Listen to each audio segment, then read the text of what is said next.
Good morning, ladies and gentlemen, and welcome to our last day at Theater 4. And before we begin, we want to say thank you to Pete for providing excellent audiovisual service. Getting to know him this week, he's provided decades of service to the Defense Department in various roles. So thank you very much, Mr. Pete. All right. Thank you for joining us for this discussion on fielding IT solutions to enable the joint warfighter.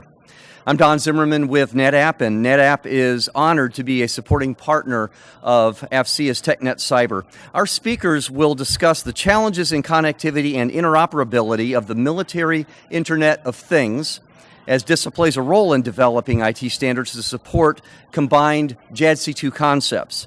As the intelligent data infrastructure company, NetApp enables warfighters to unify their data operations wherever that data needs to be, on-prem, at the edge, or in JWCC with a single operating system, one set of APIs, and zero trust policies and AI-ready capabilities backed by the industry's only anti-ransomware guarantee.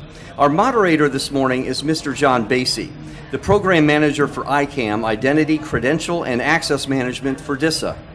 Mr. Basie has served as the Deputy PM for Global Video Services and then became the Operations Lead to DIOS at the start of COVID, helping launch the DoD into decentralized and versatile work environments. He began his service to the nation in the Army in South Korea with an Army signal company, and then joined the civil service in Vicenza, Italy, with an airborne infantry BCT. Before leaving Vicenza, Mr. Basie was awarded the Army Commander's Award for Civilian Service. Ladies and gentlemen, Mr. John Basie. Thank you very much for the very kind introduction. Thank you, everybody. So good morning. So today we're going to, in this panel, talk about how DISA is building innovation to support the warfighter at the tactical edge.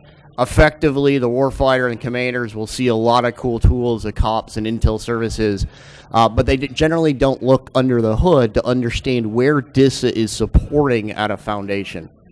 As our host introduced, I am the DoD Enterprise ICAM PM, working under DISA, effectively the root of all evil, as was announced on the first day of the AFCEA event.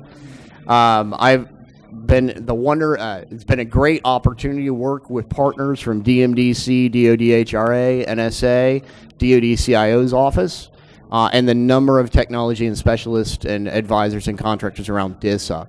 Effectively, if you're not familiar with DoD ICAM, every time you log into a system around the DoD and you see Sergeant Nick, the doggle screen, you're hitting the front door of our services.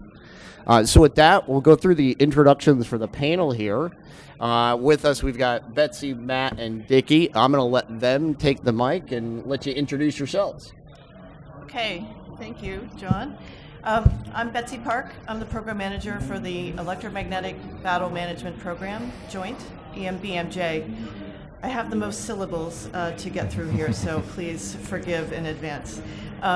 So our office is the material developer for the EMBMJ program for the newly established Combatant Command Joint Electromagnetic Spectrum Operations Cells, GEMSOCs.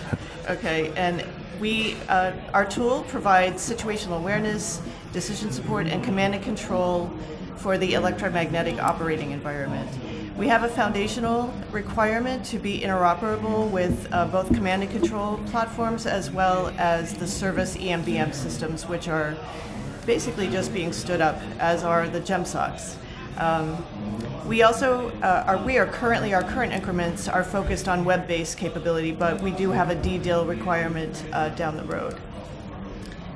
Over to you, Matt. Hey, I'm Matt Palmer. I'm the Chief Engineer for DISA's Command and Control Systems portfolio within the PEO Services Division. Most people who think of DISA tend to think of it as a sort of long-range transport and cyber provider, but we do actually have a software services portfolio as well, with our flagship offering being the GCCSJ system, or GEEKS system, as people like to say. So anyone who's actually worked operations in the military probably is familiar with GEEKS. It runs on every ship, most other tactical edge, COCOMs, other pieces of hardware, software, SIPs, COPS, things like that.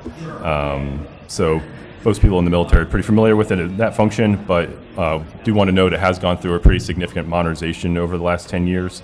It's much more turning into like an app store, for lack of a better term, for MilDep, Joint Staff, Intel software packages to make it out into the existing operational ecosystem.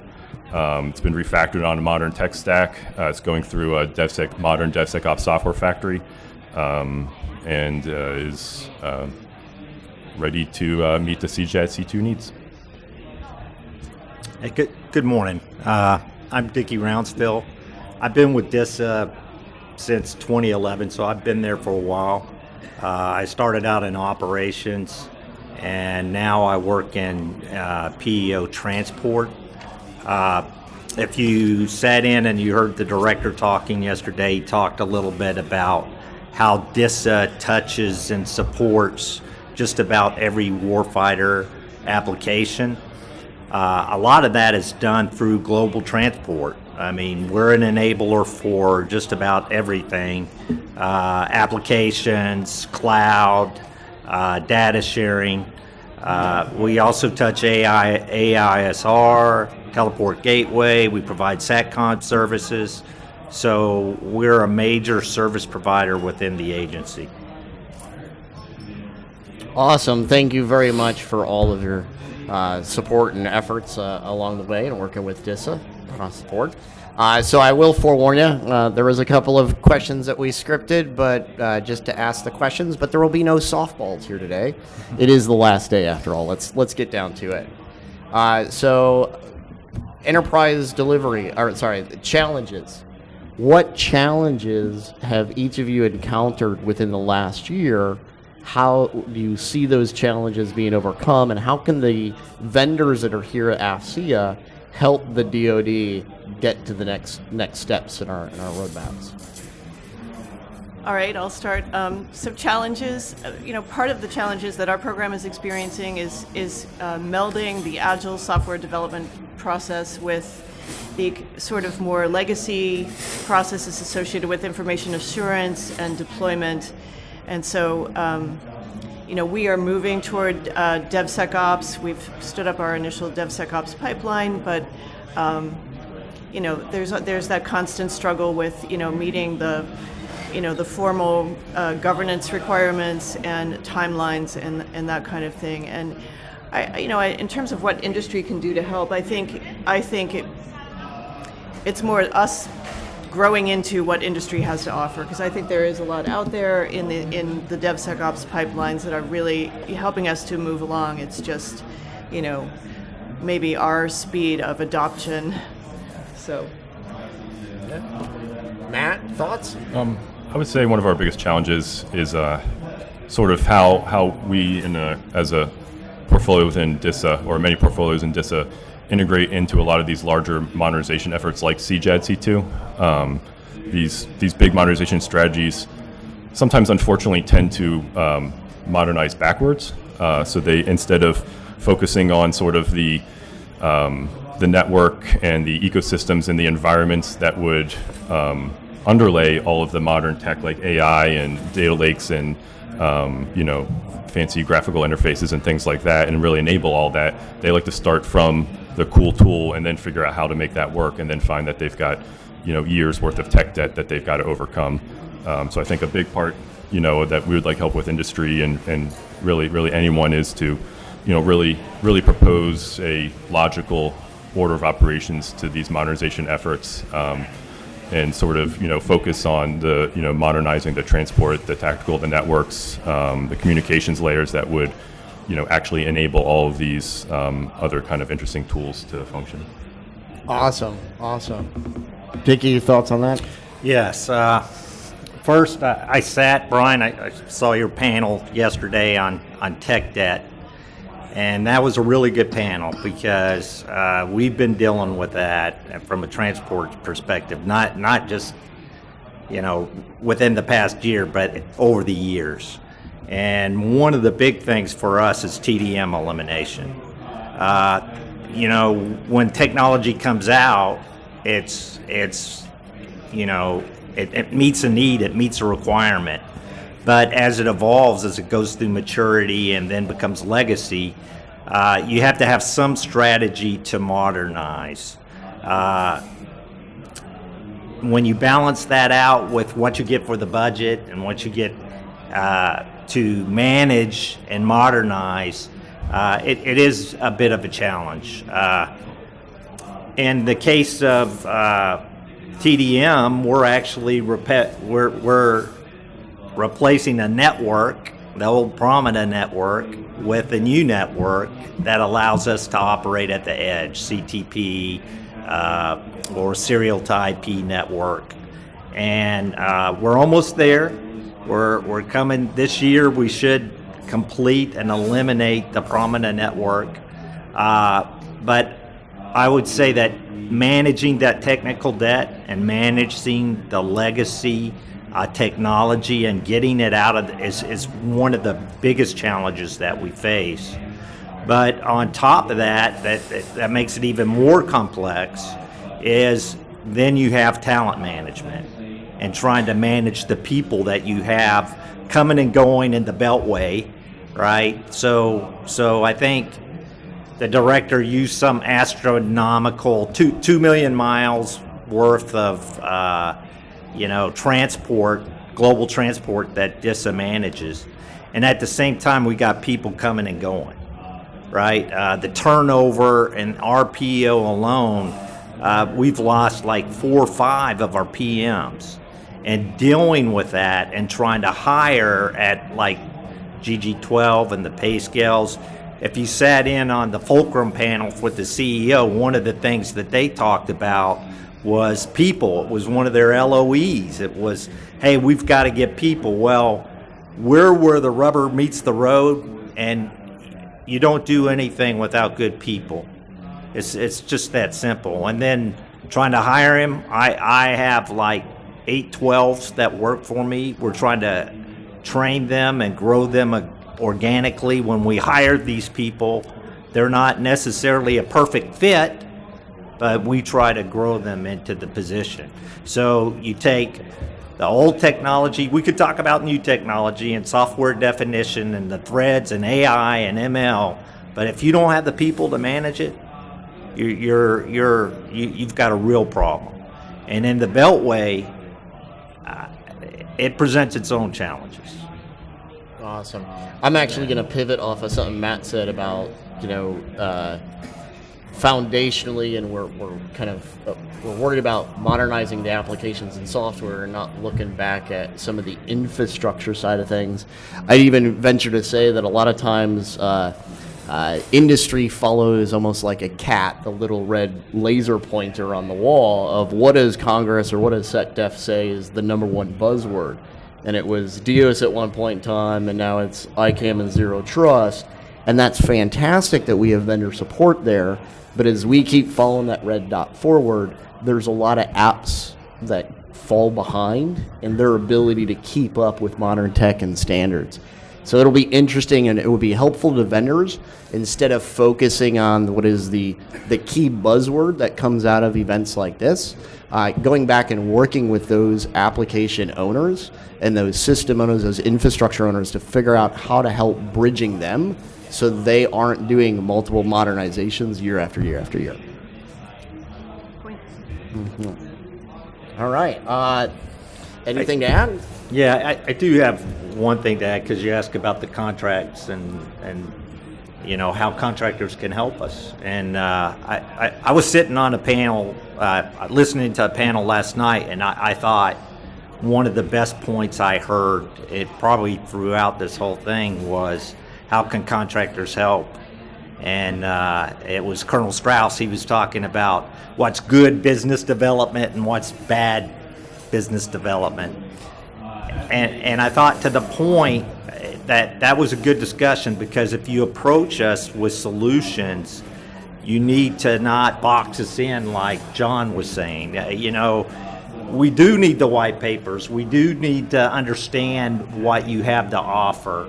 But how you develop that and how you come forward with that idea is important, right? And so the business development aspect and that relationship, as we go out with a contract and we go out for a contract for competition, those are important aspects of building a better DISA or global transport or whatever capability we're trying to make. So when you're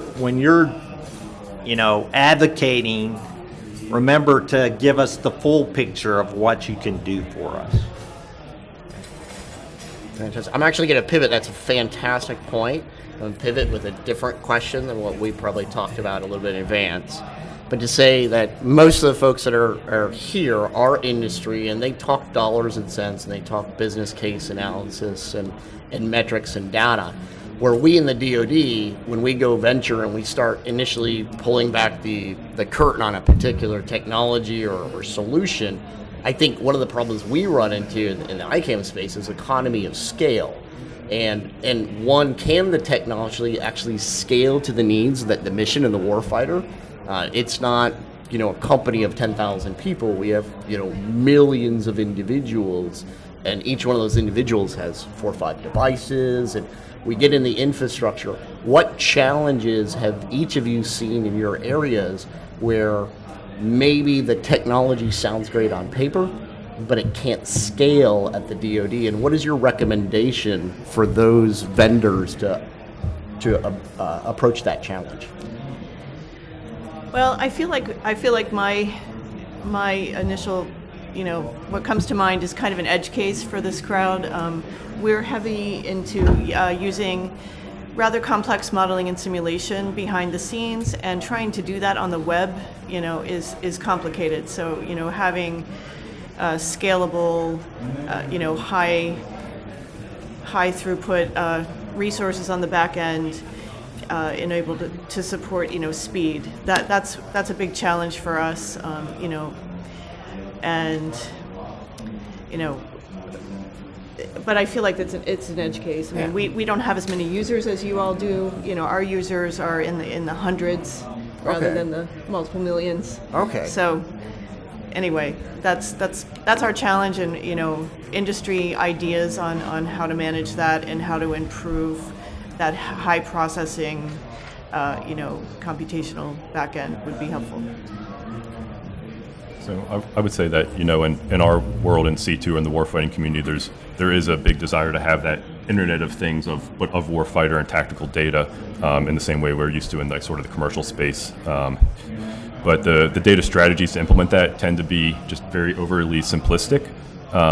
Too often the data strategy will just basically be saying, hey, we need to build a giant data integration layer and have a giant data lake across all of these AORs, 100 different mission owners, data owners, all this. It's way, way too simplistic of a strategy. And it feels like, something that, maybe would work in a commercial environment where you could just aggregate, a whole ton of data, train some AI machine learning on it, and then get all these new insights to incorporate into your product. I would prefer, and also obviously want industries help with this, to have a much more tactical approach to data in the warfighting space. Really looking at all those predecessor tasks that would enable that sort of giant data lake or giant data integration layer to come to fruition. So before you even start talking AI machine learning models, do you even know where all your data is? Is it mapped out? Do you know what systems are doing transformations on that data? Is it being tagged when it's coming off the sensor? Does anyone have a mapping or of the lineage of all that data? If the data is not timely, why is it not timely? It's probably not because of the systems that displaying the data isn't usually the reason it's not timely. It's because no one has gone through and actually mapped the different transformations on it, the different hairpins it's taking, and sort of doing that good upfront work to sort of address all of the predecessor tasks that would make AI and ML successful and the data lake successful. People just want to start from the sort of the final solution and work backwards instead of starting with how do you make a fertile ground in this much more complex warfighter data environment, and then worry about then the artificial intelligence and the machine learning and all the other sort of Internet of Things benefit becomes easy. Awesome. Dickie, any thoughts? Yeah, I know it's a curveball. So one of the One of the things we're currently doing is some experimentation, and we're experimenting with software-defined wide area networks and how that fits into LEO and MEO, and then how that will support multipath routing in the long term. And you can probably see how big that could be over a long period of time. You know, multipath routing will enable 5G. It'll enable the PLEO and taking advantage of those constellations, right? Whether it's the national defense architecture that's being done by Spacecom, or it's some of the commercial providers who are providing the PLEO capability. So if you're a vendor, then to me, that's the attack point, right? Because as it builds out, that experimentation, what are people doing in experimentation? You got OUSD-RE doing some experimentation on multipath routing. You've got us, our engineering yesterday. My boss, Mr. Petchkowski, said, pointed to his engineering staff, and the staff isn't here today, so I can't point to them. But my point is, if I'm looking to engage, I want to get in on that front door, right when that engineering, when they're starting to engineer the solution and come up with the solution, though that you want to be engaged with engineering with OUSD-RE as they build out at the front end, right? And they plan, and to me, that is the business development, the engagement point. That's where I would look to target if I was trying to get in the front door.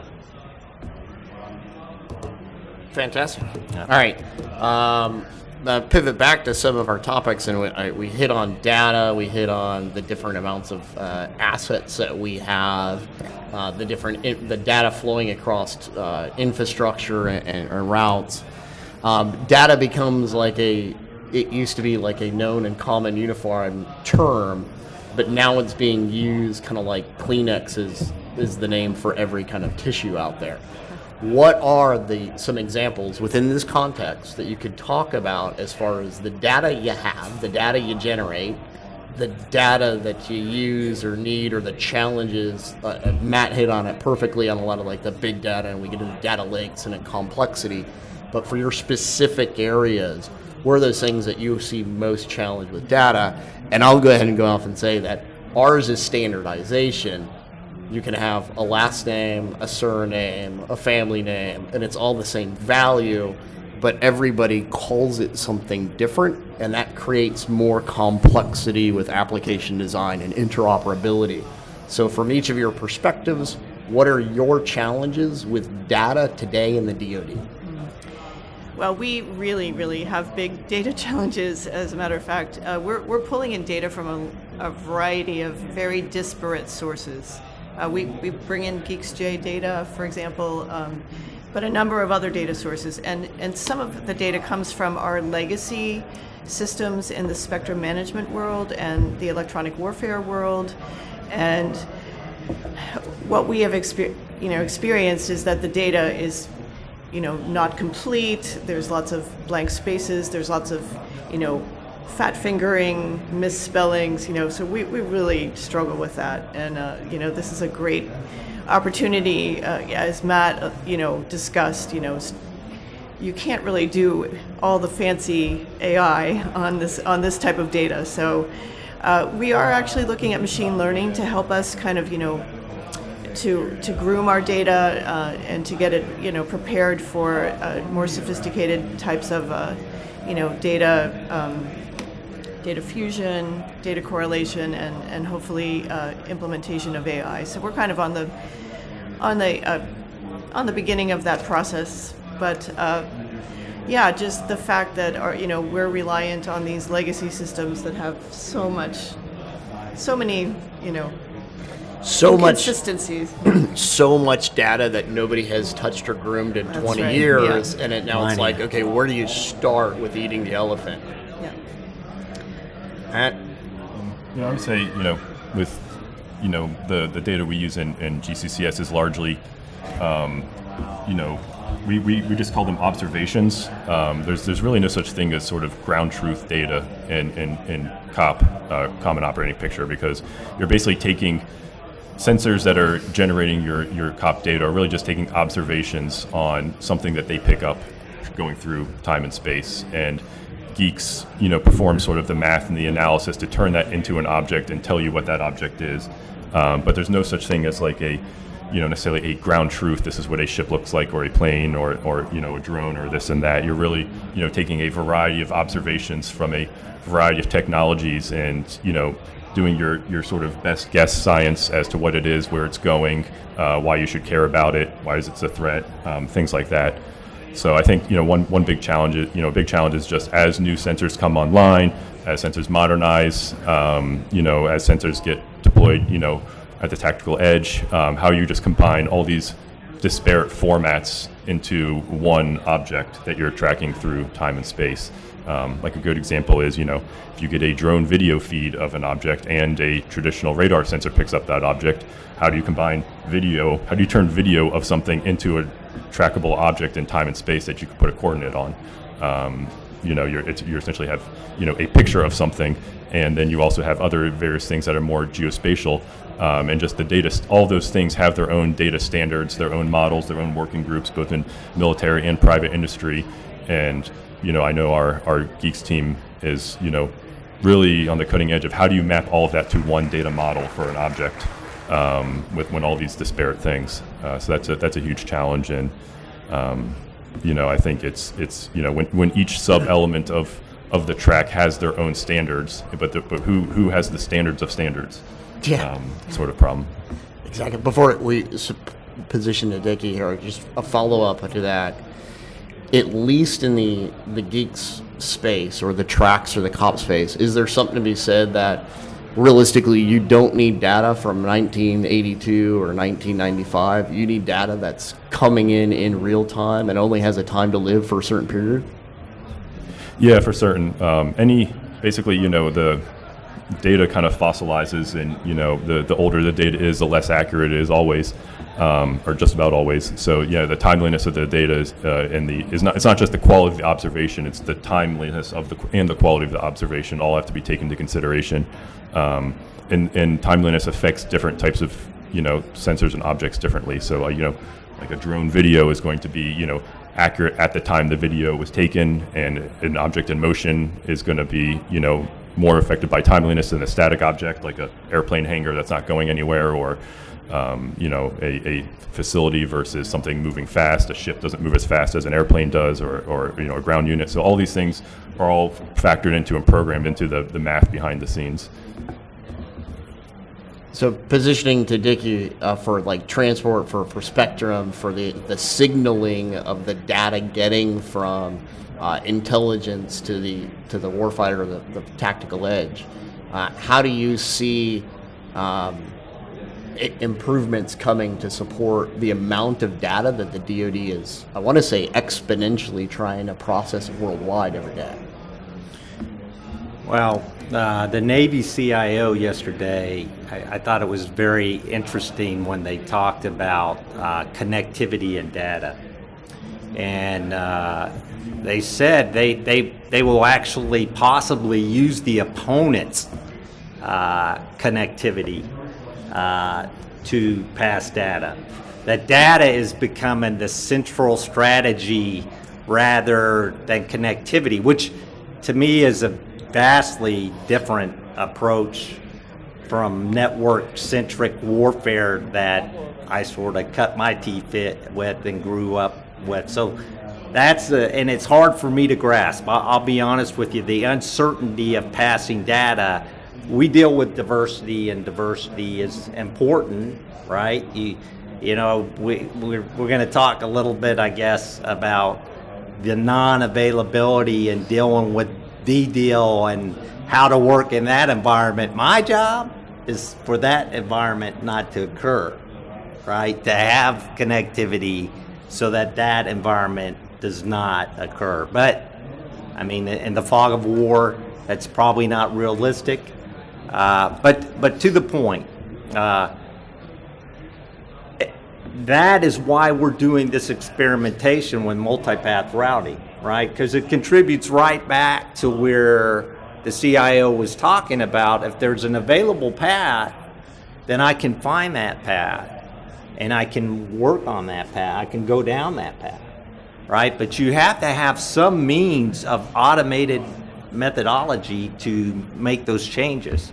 Well, that's the SD wide area network. We have one of the first instances in Thunderdome, right, of that. So we're experimenting with it. We're playing, but we're not there yet. But it's a very important concept. The other thing it helps us get us arms around, which is another headache for us in transport, is configuration management, change management. I wish I could say we had that down to an art and we kick butt. Probably I'd be stretching the truth a little bit if I said that. But a self-healing network, SD-WAN, you understand, for the DISA or the Global Transport Network, whichever you want, we have a whole network just for the tools to manage that, to sniff that, that has to be managed in addition. So you want to talk about data, the data that's on that network just to maintain the network, right?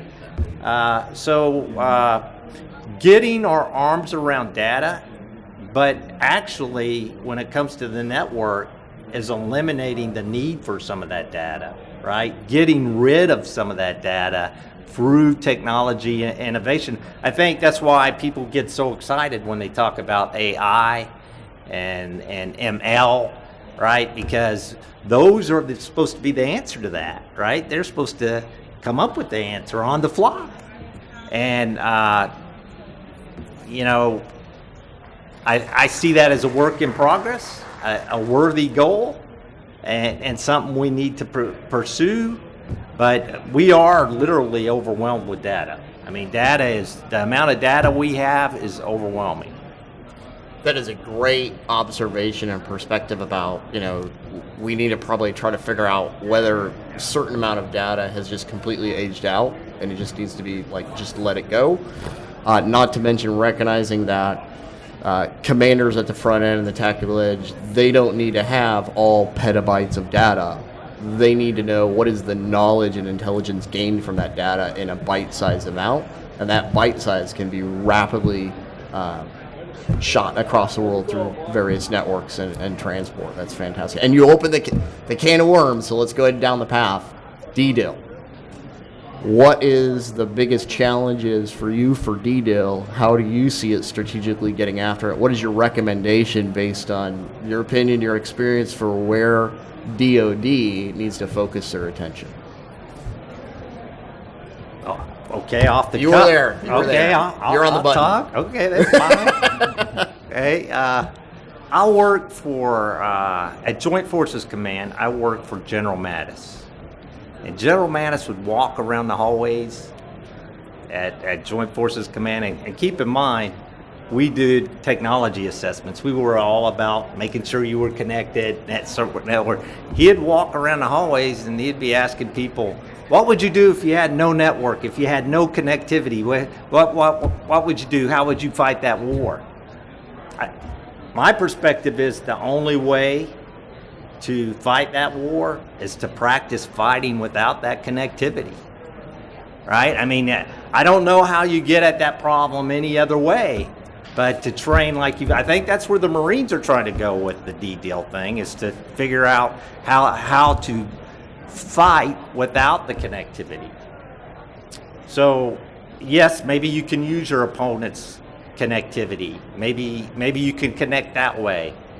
But my perspective on it is the number one thing is to train like you're going to fight, right? That means you have to train without the connectivity. And I'm not sure that we put and General Skinner said this yesterday, we're a warfighting support agency. We provide capability. We provide connectivity, right? That's our bread and butter. But the reality is you have to fight without connectivity at times. And the only way I see to get at that is to train for it. And that was to General Mattis's point. Matt, coming back this way towards you. Well, I guess one of the nice things about Geeks is it has been around forever. It's one of the older software applications in the DoD, and so it's already been deployed at Tactical Edge. It's already had to have long-term DDoS strategies of how you still operate, seeing a common operating picture when you're cut off from all the data and the networks. I will say though that there's no true fix for being totally disconnected, right? There's no magic fighting without data or without updating data.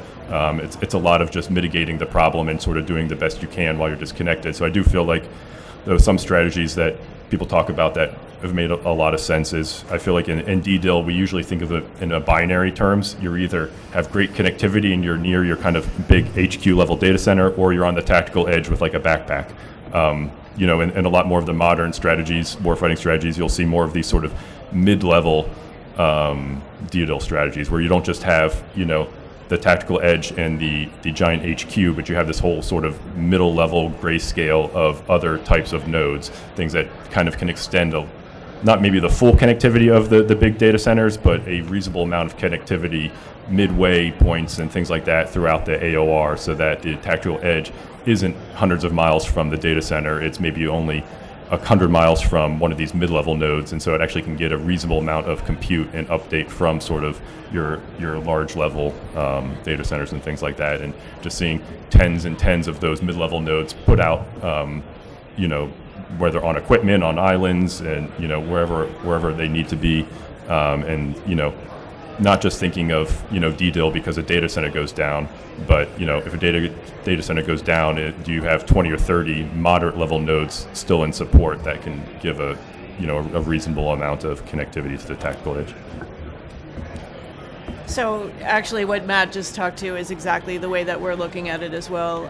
Looking at tactical clouds, right?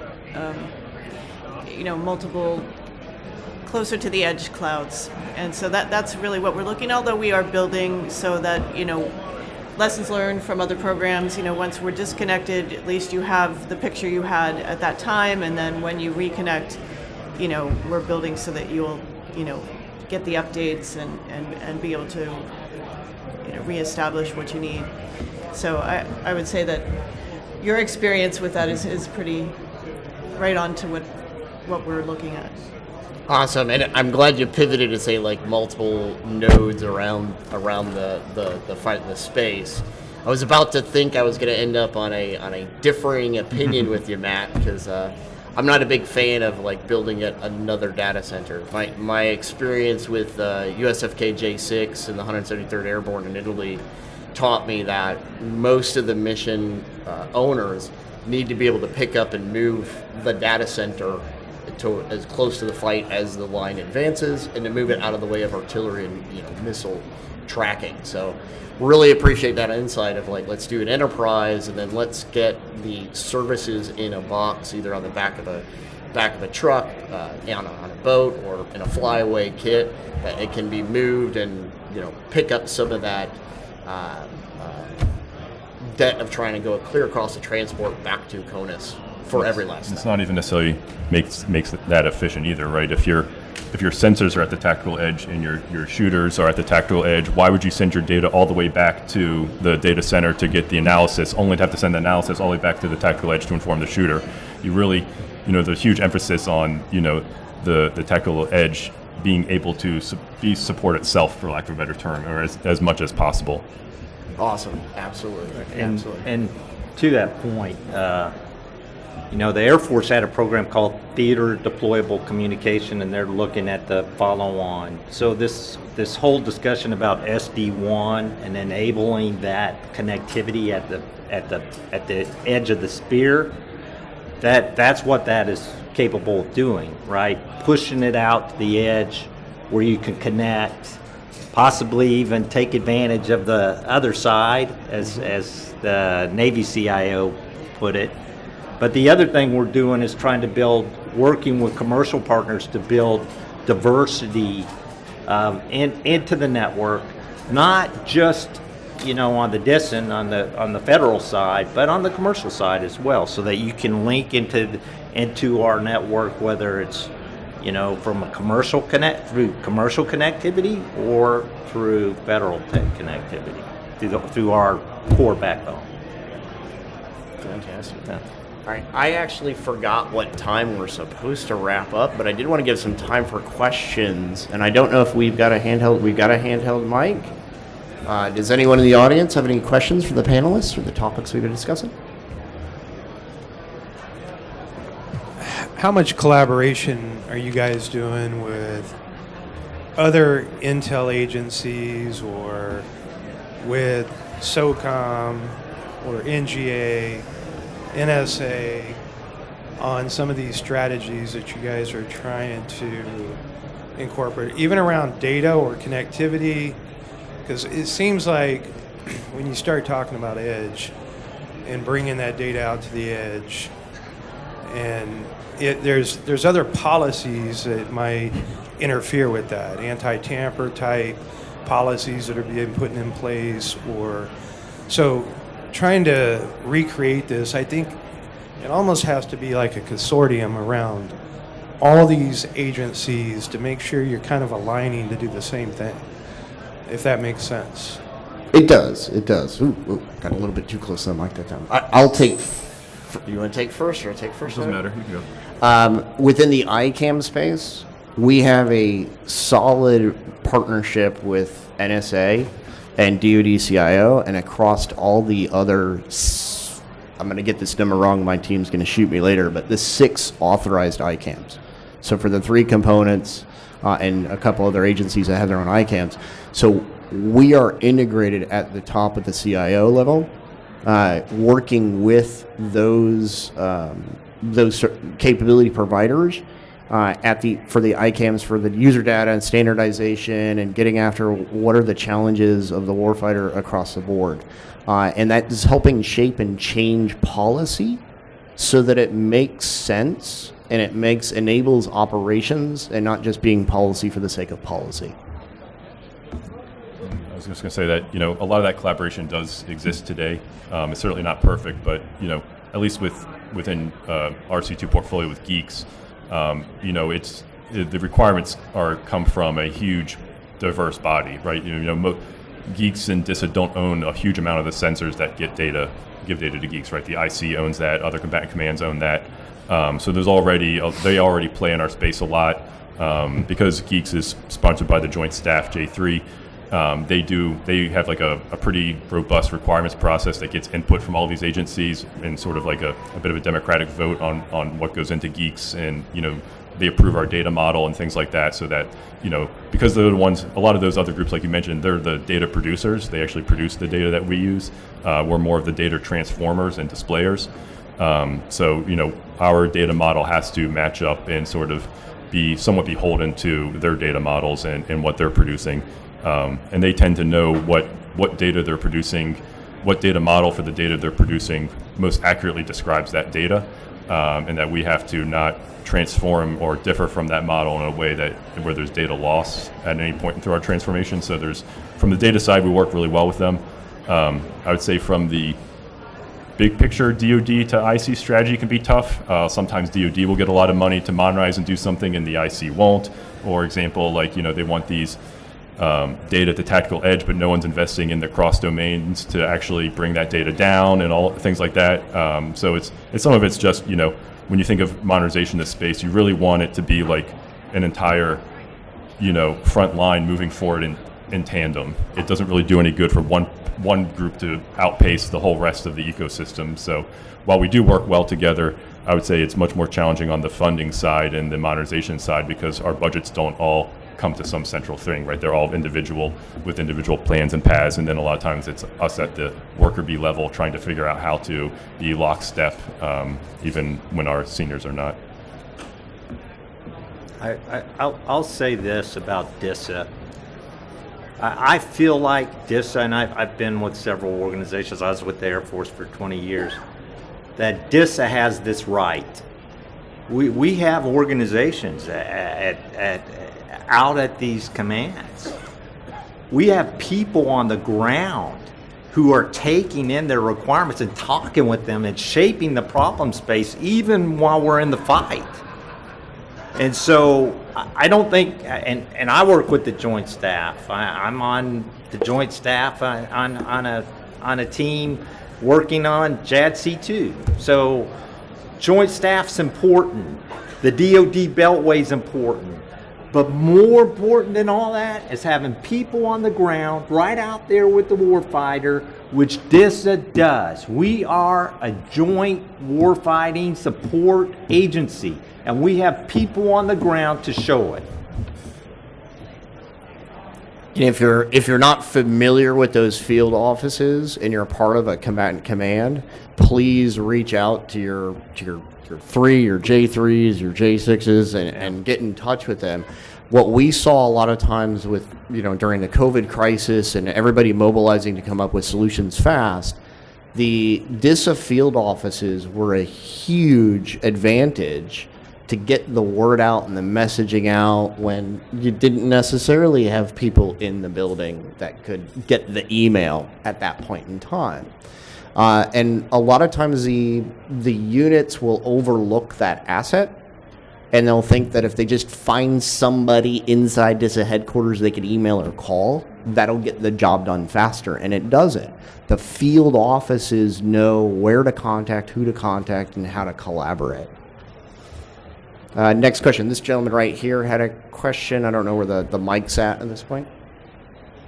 Thanks for being here this morning. So I just wanted to ask you, Betsy, some of the things that you're talking about as challenges and questions, I'm hearing from across the board in DoD. And I'm just wondering if you're collaborating today with the CDAO office at DoD CIO. They're trying to do the tagging and the tracking and the storage and the transport. Yeah. The same way you described. Yeah. No, we are working with them. First of all, we are aligned with their guidance with respect to minimum metadata requirements, which feed into the align with the JADC2 requirements. So we're building our system aligned with all the JADC2 principles and then also the CDAO guidance. We are actually looking toward upcoming experiments and exercises to do kind of initial integration. So we actually have a meeting with CDAO next week on that topic. So. Are you working with trade winds as an organization as well to connect with these? I have not heard of trade winds yet, but I do think that they've recently had some contract turnover at CDAO, so our initial point of contact has changed, and the new one's coming next week, I think. So, yeah. Just a comment along those lines, though, on the data. The first thing you have to do is organize, right? You have to have the right people. You have to have leadership. If you just look around at the landscape and the number of CDAOs and people put in charge of it, we're really in the infancy of data and how we're going to manage data. If you think about it, I mean, from long term, how the military department works. We're just starting to organize for success, big picture wise, to get the leadership in place, to get the organizational structure. It's one of the LOEs in CJADC2, right? We realize it needs to be done. First, you organize for success, and then you have to plan and execute. We're still planning and we're trying to get to execution. And you see some of that with OUSD, R&E, and the like. But we have some work to do. Yeah, I'd even turn that on its head a little bit to say that a lot of times the focus is on the top to give direction and instruction. Yeah. And I don't think the individual users or the people within the DoD understand that there is a user responsibility. This is my notes. I have the responsibility of labeling this as to what data usage is. Not the CIO is not going to have any idea how to put the keywords or how to describe this data. I created it. I need to be able to do that. Nope. Some guidance is necessary, but I think we end up, shooting ourselves in the foot waiting for the perfect instructions. No, you're right. Get it 70% and let's just move out. A little bit maybe adjacent to that is the fact that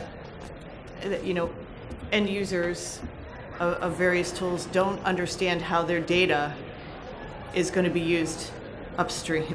So they don't care, right? They fat finger things, and it just makes it so hard. And are the policy? Obviously, you can implement fixes to that, but then that requires modernization of these legacy tools, and that has to be funded.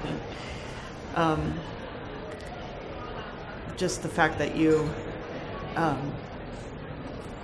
It's a fantastic point, is describing as the applications, as middle management, as leadership, telling the users the why, not just giving instructions, say, go do this job, go turn this wrench, go make this widget fit in the pie, but actually explain why. Yeah. And then that may take away some of the complacency of data hygiene. And I think this also comes back to some of what I said earlier, where, if you look at when the CDAO was formed and why, it was basically, I feel like, a way to fix the problem because DoD internally didn't share data. Everyone had different data rights, different data management strategies. Nobody could force everyone in data. You can't force all the 4-stars and their AORs to share data with other people. And so they created an agency, literally at the very highest level of the department, practically, called CDAO. That basically said, okay, now you have to share our data. And it felt like, kind of, again, maybe more of the simplistic strategy for data management rather than the tactical one, which was everybody share your data with CDAO. And so even us on Geeks, right, a 4-star memo came out from Stratcom or whatever saying you must share your data with, CDAO systems. So we did, and that was the strategy. And then, a year later, we weren't, not really working with them. All of a sudden, some of our customers were seeing bad data in the CDAO systems, and we're like, well, why is that? And is it and there's this whole back analysis to figure out why they have bad data points, and it turned out because their algorithm in Longbow or whatever the big CDAO data integration layer was stripping the Geeks metadata off that was tracking the timeliness and how the data model was built and things that other downstream systems were supposed to key off of to display this data accurately. And rather than coming to us and saying, hey, what data, again, doing that initial upfront predecessor work, what data do you have? Why are you tagging it this way? What's the minimum number of transformations that data needs to take for timeliness so that it's not just being dumped in a data lake and running some algorithms AI on it and then hoping the AI will somehow infer something that we didn't already know about it. I just wish that the CDAO, and they are more now, I would say, after about a year of us just giving them data and then not really knowing or understanding why they need it, what they're trying to accomplish. They have come back, and we've been working actually with the chief engineer of Longbow, the big CDAO data integration layer system, to actually align their track data object model with our GeeksJ track data object model so that there is that synergy. But that is definitely a task that could have been done 2 years ago, or should have been the first task 2 years ago, instead of coming back 2 years later when you realize you have bad data and then trying to figure out and do sort of the basic 101 level. Okay, how do we share data? What do you have? What do I have? What are you trying to accomplish? That level. So that's where I worry sometimes when these strategies come from the very top to fix a problem, which is the department doesn't share data. Very important problem to fix. That doesn't mean just create a giant data lake and everyone dump your data into it. We should definitely be much more tactful about what's the problem we're actually trying to solve. Right, the department not sharing data is a problem because there is inferences and things that each AOR is missing when they don't have the aggregate data to analyze off of. Okay, how do we fix that problem? Okay, I'm sorry, sir, but we are coming up close to time, and I want to give each of the panelists in about 30 seconds or less. What is your one takeaway that you want this audience to leave AFCEA today and know leaving their chairs today? That DISA is directly supporting the Warfighter with our capabilities. We've all got kind of different slants on things, but in trying to manage all the activities in the electromagnetic spectrum and optimizing our own footprint, our own capability to operate. So we're all tied together. Those guys are transporting in the electromagnetic spectrum, and we're trying to look at, what operations need to happen in the electromagnetic spectrum. We're doing COPS. Ours has a bit of a COP-like function. We plan to interoperate with geeks down the road. And so just that we're working intimately every day with the combatant commands to meet their needs. I would say that, when it comes to CJED Z2 or JFN or any of these really big warfighter modernization efforts out there, don't just go into them trying to reinvent the wheel. Too often these large modernizations end up trying to reinvent the wheel, and they end up running into the exact same problems that the legacy models had, and just coming at them in a very expensive, delayed way. What you really want to do with these modernizations, and especially as they tend to snowball and have huge scope explosions, is they tend to lose sight of the actual problem they were trying to solve. So when it comes to these, don't focus on reinventing the wheel, but really study the wheel, and try and look at what's going well in the wheel and build on top of that, and then spend the time and the money actually focusing on addressing what is actually broken and how to correct that. I'll come back to the two touch points I mentioned earlier. First is tech debt. You can't escape it. As much as I wish I could escape it, as a program manager, you can't escape tech debt. You got to have a plan for that. And we're executing on a plan for TDM. That plan costs money, right? So you have all these ideas about what you want to innovate and what you want to do, but you have to take care of your tech debt, and it's a big thing. And then the other point that I made is people. Nothing happens without people. Nothing. And my biggest struggle, and our biggest struggle by far, is dealing with turnover in the Beltway. It's a struggle. And we're competing with a lot of the contract workforce right out there. You're competing with us for those people. I think they called it a war on people, for people, or a race for people at the CIO thing yesterday. But that war or race or whatever you want to call it, it's for real.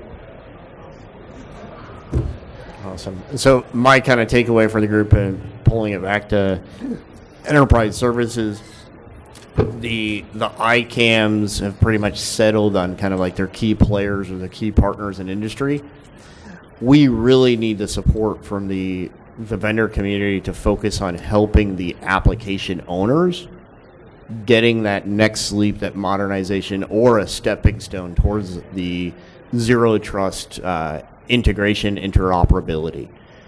So for those that leave AFCEA today, I would hope that they can, the technologies that are in that space, the companies that are in that space, turn their focus from trying to reach out to the 6 ICAM service providers to try to be, partners with us directly and start reaching out to the Department of Defense agencies, the combat support agencies, even the actual components themselves, to figure out where you fit in to helping their systems get to healthy and modern faster instead of them re-engineering their entire code. And with that, thank you all for listening to us ramble on. Hope you enjoy the last day of the conference, and we'll see some of you at some of the other panels. Safe travels. For those of you traveling, safe travels. Who did I talk to about this?